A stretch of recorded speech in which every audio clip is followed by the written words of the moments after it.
datang di bangku kecil, duduk dan sharing. Apa kabar kalian, karyawan-karyawan di luar sana yang masih kerja, yang masih kepikiran mau pindah kerja, mau resign, tapi butuh kerjaan, butuh duit, apalagi lagi pandemi.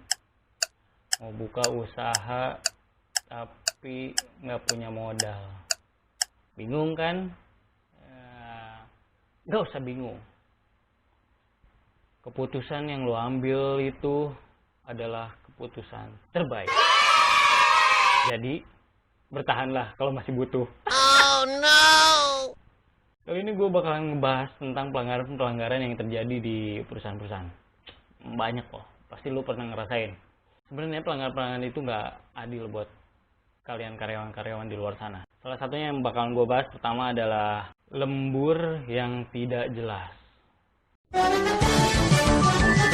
Kerja, udah jamnya pulang, lembur karena ada kerjaan tambahan, tapi nggak dibayar. Oh no!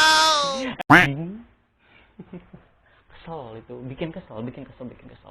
Itu cukup nggak adil, padahal sebetulnya ada peraturannya, tapi ya begitulah. Nggak perlu jauh-jauh ngomongin Omnibus Law dulu. Pelanggaran-pelanggaran yang terjadi sekarang ini aja udah banyak. Yang bukan cukup, yang memang nggak adil buat karyawan. Pekerjaan yang overtime gitu kan seharusnya dibayar gitu. Lo misalkan overtime 2 jam, 3 jam, 4 jam, 5 jam nggak dibayar. Gue pernah ngerasain. Ini tuh cukup menyakitkan. Tapi teman-teman lu pasti meyakinkan, wah tenang, lu kerja harus penuh hati. Perusahaan ini akan menilai lu dengan kinerja lu yang bagus karena nggak hitungan. Tai. Itu. Berikutnya adalah perusahaan memberikan pekerjaan di luar jam kerja. Lu lagi liburan, lu bisa ngerjain ini nggak sekarang? Padahal lu lagi liburan hari Minggu, dikasih kerjaan. Bete anjing. Lu pasti nerima mau-mau aja kan, tapi dalam hati kecil lu berontak. Kenapa? Karena lu butuh. Itu cukup nggak adil dan itu nggak profesional. Perusahaan kayak gitu nggak profesional. Sebenarnya bukan nggak bisa kita salin perusahaan juga sih. Atasan-atasan lu yang ngasih kerjaan di luar jam kerja itu adalah atasan yang bangsa. Dia nggak profesional. Gue nggak peduli itu adalah pekerjaan yang pas deadline-nya atau gimana. Kalau itu sampai mepet dan ngeganggu hari libur lu, berarti itu nggak profesional. Bego. Gue pernah gitu. Yang berikutnya adalah double job. Lu seorang admin, tapi lu merangkap sebagai OB juga. Lagi ngetik, disuruh fotokopiin.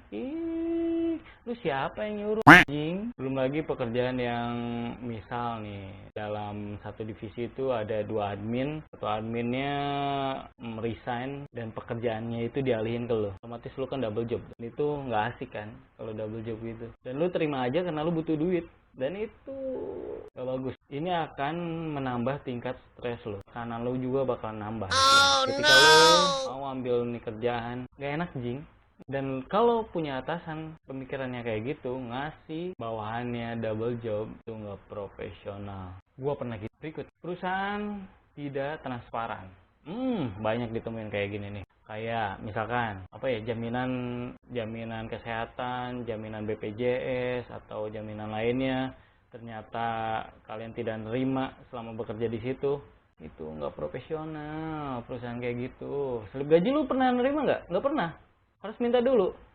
Gua pernah gitu. BPJS lu nggak dibayarin, gua pernah gitu. Keselin juga sih sama perusahaan kayak gitu, nggak profesional. Di sisi lain, untuk sebagian orang kayaknya cuek-cuek aja karena ngerasa masih butuh kerjaan. Tapi kalau buat yang mau berontak sih jangan diikutin. Atau buat kalian-kalian yang kerja tuh karena buat senang-senang, ya mungkin nggak peduli sama yang gitu, nggak terlalu diraukan. Tapi buat kalian yang memang butuh keadilan, ya itu nggak adil. Kalau kata gue sih mendingan resign aja dah. Beneran resign, sakit hati lu, gaji dipotong tapi nggak dibayarin. Gue pernah gitu. Berikutnya, PHK sepihak.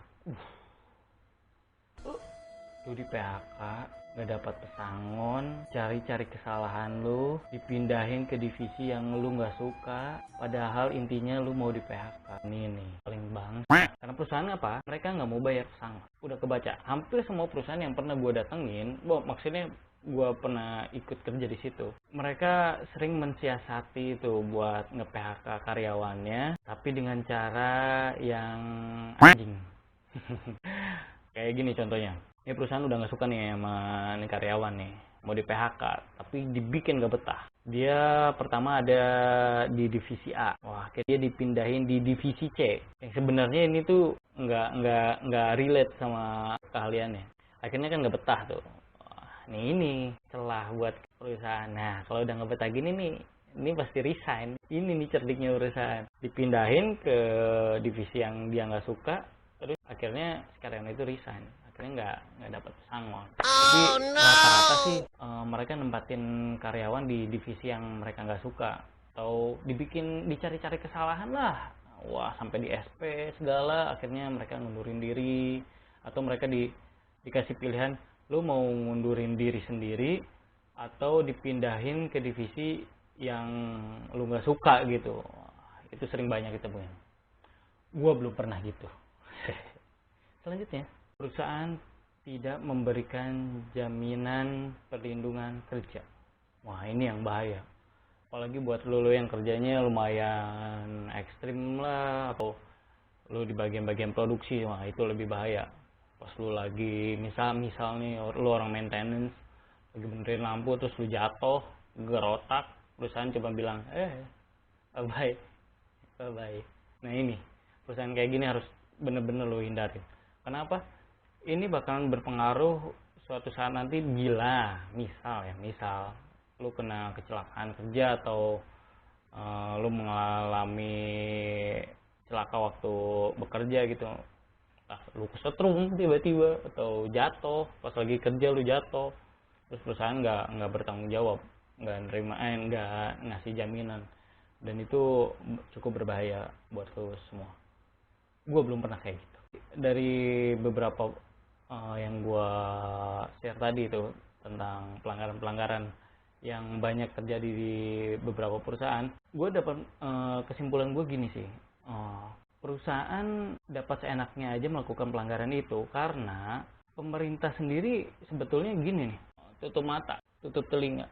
Ketika Omnibus Law ini sekarang lagi rame diperdebatkan tuh, udah karyawan dan buruh makin jatuh lagi. Ini sebenarnya lebih berpihak ke pengusaha sih kalau menurut gua, bukan ke karyawan, bukan ke buruh. Padahal perusahaan-perusahaan itu kalau nggak ada kita, nggak ada yang kerja ya nggak jalan juga. Tapi mereka juga suka mikirnya gini sih, kalau mereka nggak bikin perusahaan, lu orang nggak bakalan punya lapangan pekerjaan. Nah itu yang menurut gua salah sih.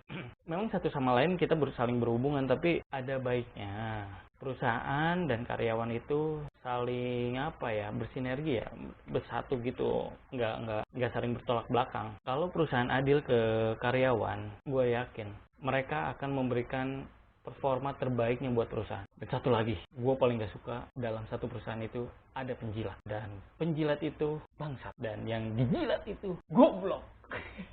Bye bye, sampai ketemu lagi di bangku kecil hidup.